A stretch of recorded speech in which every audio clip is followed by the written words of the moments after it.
ఎర్రగడ్డలు, తెల్లగడ్డలు, అల్లం, లవంగాలు, టమోటాలు,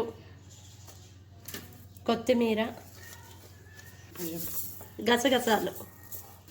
నేను చెప్పిన మసాలాలన్నీ ఈ విధంగా మిక్సీలో మెత్తగా వేసుకోవాలి. చికెన్ని ఈ విధంగా నీట్గా కడుక్కోవాలి. ముందుగా కొంచెం ఆయిల్ తీసుకోవాలి. ఆవాలు, కరివేపాకు, ఇలా ముందుగా తయారు చేసుకున్న మసాలా ఈ విధంగా వేయించుకోవాలి. తర్వాత ఇందులో చికెన్ వేసుకోవాలి.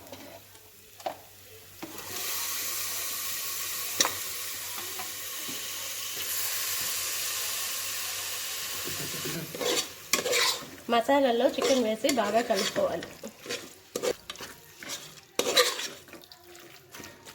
పసుపు పొడి, కారం, ధనియాల పొడి, ఉప్పు అన్నీ వేసి కలుపుకోవాలి, వేయించుకోవాలి.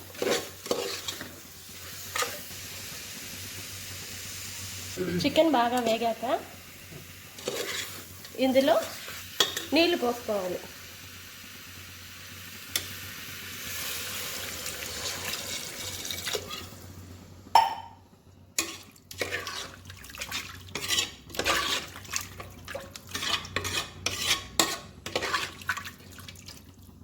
చికెన్ మసాలా పౌడర్ కొంచెం వేసుకోవాలి.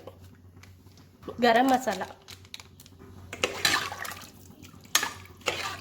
ఇందులో కొత్తిమీర వేసుకోవాలి. కుక్కర్ మూత వేసి 2 విజిల్లు ఉడికించుకోవాలి.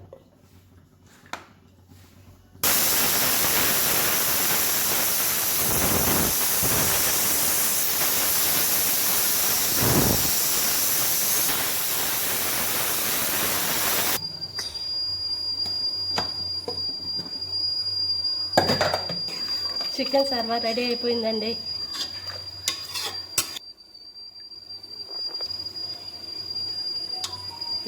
వేడి వేడి ఇడ్లీలోకి మన చికెన్ సర్వా వేసుకొని తింటే చాలా బాగుంటుంది.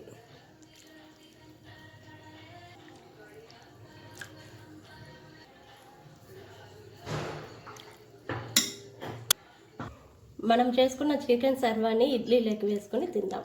చాలా సూపర్గా ఉంటుంది.